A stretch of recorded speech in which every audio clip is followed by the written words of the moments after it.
नमस्कार दोस्तों, मैं आलोक शर्मा आप सभी का स्वागत करता हूं आज के इस वीडियो में। और आज का हमारा वीडियो संबंधित है क्लास 8 ब्रिज कोर्स मैथ से। और आज हम सॉल्व करेंगे 5th वीक की 6th एक्टिविटी को। तो आइए आज का वीडियो स्टार्ट करते हैं।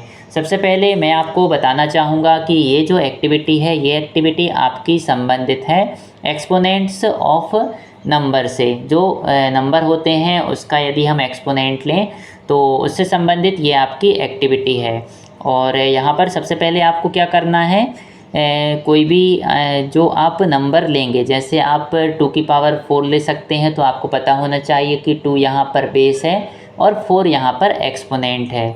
जो नंबर पावर में लिखा होता है वह होता है एक्सपोनेंट, और जिसकी पावर लिखी होती है वह होता है हमारा बेस। तो सबसे पहले यहाँ पर लिखा है कि plot the values of each exponent of numbers such as 2, 3, 4 on a graph paper. तो ग्राफ पेपर में सबसे पहले आपको क्या नोट करना है, आपको values of each exponent of numbers. जैसे कि कोई नंबर ले लिया 2, तो 2 की पावर आप क्या करेंगे, यहाँ पर 2 की पावर पहले 0 लेंगे तो आपको क्या मिलेगा, 2 की पावर 0 आएगा 1। इसी प्रकार से 2 की पावर 1 लेंगे तो आपको मिलेगा 2, 2 की पावर 2 लेंगे तो आपको मिलेगा 4। तो इस प्रकार से आपको कोई भी नंबर लेना है और उसकी जो अलग अलग एक्सपोनेंट हैं उनको यहाँ पर आपको लिखना है और उनकी वैल्यू यहाँ पर आप लिख लेंगे। इसी प्रकार से आपने एक और नंबर यहाँ पर ले लिया 3। 3 की पावर आप 0 करेंगे तो आपको 1 मिलेगा। 3 की पावर यहाँ पर आप 1 करेंगे तो आपको 3 मिलेगा। और 3 की पावर आप 2 करेंगे तो आपको यहाँ पे 9 मिलेगा। 3 की पावर आप 3 करेंगे तो आपको क्या मिलेगा, 27। इस प्रकार से ये सभी नंबर आपको प्राप्त हो जाएंगे। और इसी प्रकार से यहाँ पर हम एक नंबर ले लेंगे 4, और 4 की पावर 0 करेंगे तो 1 मिलेगा, और 4 की पावर 1 करेंगे तो यहाँ पर हमको 4 मिलेगा, और 4 की पावर 2 करेंगे तो यहाँ पर हमको 16 मिलेगा। इस प्रकार से हमको अलग अलग नंबर यहाँ पर प्राप्त हो जाएंगे। तो ये हमारी एक टेबल हमको मिल जाएगी यहाँ पर। इसके बाद यहाँ पर जो आपको ग्राफ दिया गया है इसको आपको ऑब्जर्व करना है।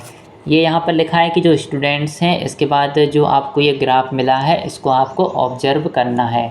अब यहाँ पर आपने 3 नंबर लिए हैं 2, 3 और 4, और ये उसकी अलग अलग एक्सपोनेंट को आपने यहाँ पर लिया है। तो जो नंबर आपने लिया है 2, तो 2 को हम इस कलर के द्वारा रिप्रेजेंट करेंगे इसके ग्राफ को, और जो नंबर 3 लिया है उसके ग्राफ को हम रेड कलर के द्वारा यहाँ पर रिप्रेजेंट कर रहे हैं। और जो पावर 4 ली है हमने, पावर ऑफ 4, जो हमने नंबर 4 लिया है और उसकी जो हमने यहाँ पर अलग अलग पावर यहाँ पर ली है और जो हमको यहाँ पे नंबर मिले हैं, इसके लिए जो ग्राफ बनेगा उसको हम ग्रीन कलर के द्वारा रिप्रेजेंट करेंगे।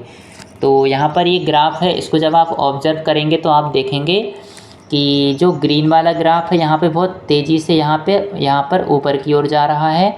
इसके बाद हमारा जो रेड कलर का ग्राफ है वो थोड़े धीरे धीरे यहाँ पर ऊपर की ओर जा रहा है। और इसी प्रकार से जो नंबर हमने लिया था 2, तो ये वाला जो ग्राफ है ये बहुत ही ज़्यादा धीरे धीरे आगे की ओर बढ़ रहा है। तो अब हम यहाँ पर क्या कह सकते हैं, यहाँ पर आपने क्या ऑब्जर्व किया कि जैसे ही हम कोई भी बड़ा नंबर लेते हैं तो उसका ग्राफ बहुत तेज़ी से इस प्रकार से ऊपर की ओर हमको मिलेगा, और छोटा नंबर लेंगे तो वो ग्राफ हमारा धीरे धीरे यहाँ पर आगे की ओर बढ़ता जाएगा। तो अब यहाँ पर आप देखेंगे कि जैसे ही आप नंबर को कोई बड़ा नंबर लेते हैं तो ये कितनी बड़ी बड़ी वैल्यू यहाँ पर आपको प्राप्त हो रही हैं, और इसी कारण ये जो ग्राफ है हमारा बहुत तेज़ी से ऊपर की ओर बढ़ रहा है। और ग्राफ आपको कैसे ड्रा करना है, इसमें आपको जो हॉरिजॉन्टल एक्सिस है यहाँ पर आपको क्या लिखना है, plot exponents on the horizontal axis and the corresponding value 2n, 3n, 4n on the vertical axis. तो हॉरिजॉन्टल एक्सिस पे आपको एक्सपोनेंट्स को लिखना है, और जो वैल्यू आपको मिल रही हैं उनको आपको वर्टिकल एक्सिस पे लिखना है। हॉरिजॉन्टल मतलब ये इस प्रकार से जो होता है हॉरिजॉन्टल, और इस प्रकार से जो मिलता है वो रहता है हमारा वर्टिकल। तो इस प्रकार से ये ग्राफ आपको यहाँ पर मिल गया है। अब ये जो क्वेश्चन दिए गए हैं इनके आंसर हम देखेंगे यहाँ पर।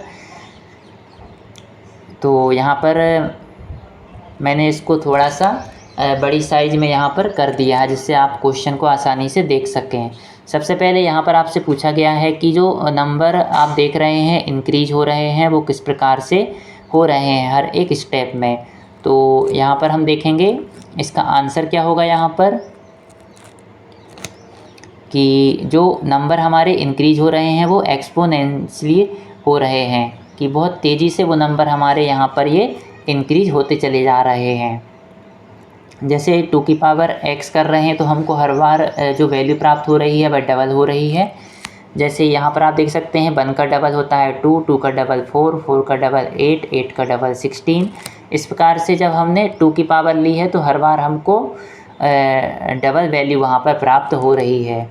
और इसी प्रकार से जब हम 3 की पावर x ले रहे हैं तो हमको ट्रिपल वैल्यू यहाँ पर प्राप्त हो रही हैं। जैसे ये पावर ऑफ 3 लिखा है तो यहाँ पर आप देख सकते हैं हर बार आपको 3 टाइम्स वैल्यू मिलेंगी। यहाँ पर 1 का आप 3 टाइम्स करेंगे तो 3 मिलेगा, 3 का 3 टाइम्स करेंगे तो 9, 9 का 3 टाइम्स आप करेंगे तो 27। इस प्रकार से हर बार आपको एक जो वैल्यू प्राप्त हो रही है वह हमेशा 3 टाइम्स होगी।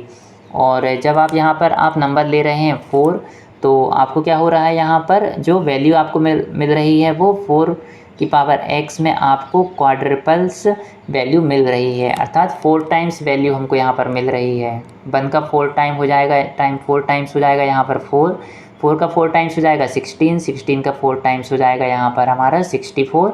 इसी प्रकार से आगे भी आपको नंबर यहाँ पर मिल रहे हैं।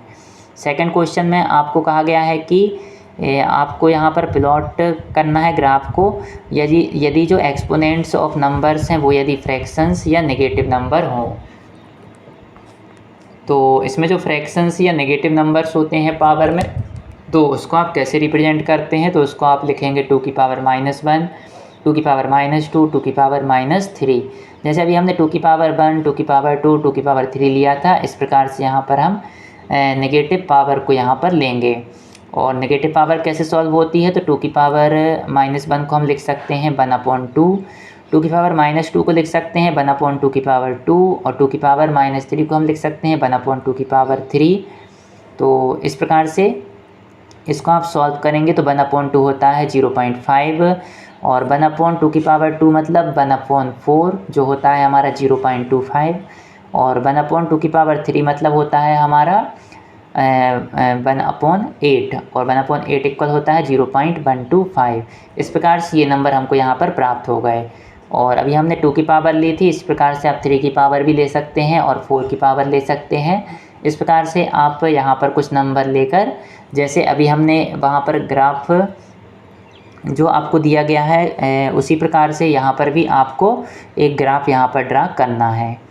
बस आपको ये वैल्यू यहाँ पर ये वाली वैल्यू मिल गई हैं, यहाँ पर आपको ये वैल्यू जो मिल रही थी इनकी जगह आपको ये वैल्यू मिल गई हैं, और बाकी प्रोसेस बिल्कुल एक समान है। तो अब आप यहाँ पर आसानी से अपने ग्राफ को प्लॉट कर सकते हैं। अब यहाँ पर आपको दिया गया है कि जो कौन सा बेस है जो बहुत तेज़ी से ग्रो हुआ है और कौन सा बेस है जो बहुत स्लो वहाँ पर ग्रो हो रहा है। तो आप देख सकते हैं कि जो 2 की पावर है ये बहुत धीरे धीरे बढ़ रही है वैल्यू, और सबसे तेज़ी से कौन सी वैल्यू बढ़ रही है यहाँ पर 4 की। ये देखिए यहाँ पर कितनी बड़ी बड़ी वैल्यू प्राप्त हुई हैं आपको, और 2 की पावर में थोड़ी छोटी वैल्यू है, और इसके बाद थोड़े और तेज़ी से वैल्यू ग्रो हो रही है 3 की, इसके बाद हो रही है 4 की। इसको आप ऐसे भी समझ सकते हैं, जैसे जैसे यहाँ पर आप नंबर बढ़ाते जाएंगे उसी प्रकार से जो नंबर यहाँ पर ग्रो हो रहे हैं, बढ़ रहे हैं, उनकी स्पीड भी वहाँ पर बढ़ते जाएगी। तो हम कह सकते हैं कि जो सबसे फास्टेस्ट ग्रो हो रहा है वो 4 की पावर वाला बेस है। तो जो 4 की पावर x हम इसको आंसर में लिख सकते हैं, बेस हो जाएगा यहाँ पर 4। और सबसे स्लो कौन सा हो रहा है 2 की पावर x मतलब कि बेस 2। अब यहाँ पर आपसे पूछा गया है कि कुछ आपको रियल लाइफ एग्जाम्पल यहाँ पर देना है जहाँ पर एक्सपोनेंट आप यूज करते हैं। तो यहाँ पर कुछ आपको दिए गए थे, जैसे यहाँ पर लिखा है computing power, population growth model और इंटरेस्ट रेट्स। तो कंप्यूटर पावर में ये कैसे यूज होता है, तो इसमें कुछ नंबर सिस्टम होते हैं, यदि आपको कंप्यूटर का नॉलेज होगा तो आपको पता होगा। तो उसमें जो क्या होता है, bits and memory sizes in computers, तो वो आपकी एक एक्सपोनेंट के फॉर्म में ग्रो होती हैं। इसी प्रकार से यहाँ पे पॉपुलेशन ग्रोथ मॉडल में जो पॉपुलेशन है वो भी हमारी एक्सपोनेंशियल ग्रोथ होती है उसमें। और इंटरेस्ट रेट में जो हमारा कंपाउंड इंटरेस्ट होता है वो भी हमारा एक्सपोनेंट के फॉर्म में वहाँ पर ग्रो होता है। तो इस प्रकार से ये एक्टिविटी आपकी कंप्लीट हुई। और यदि आपको मेरा वीडियो पसंद आया हो तो इसको लाइक अवश्य करें, और यदि आपने अभी तक मेरे चैनल को सब्सक्राइब नहीं किया है तो मेरे चैनल को सब्सक्राइब अवश्य करें। आपने मेरे वीडियो को देखा, इसके लिए बहुत बहुत धन्यवाद। Thank you.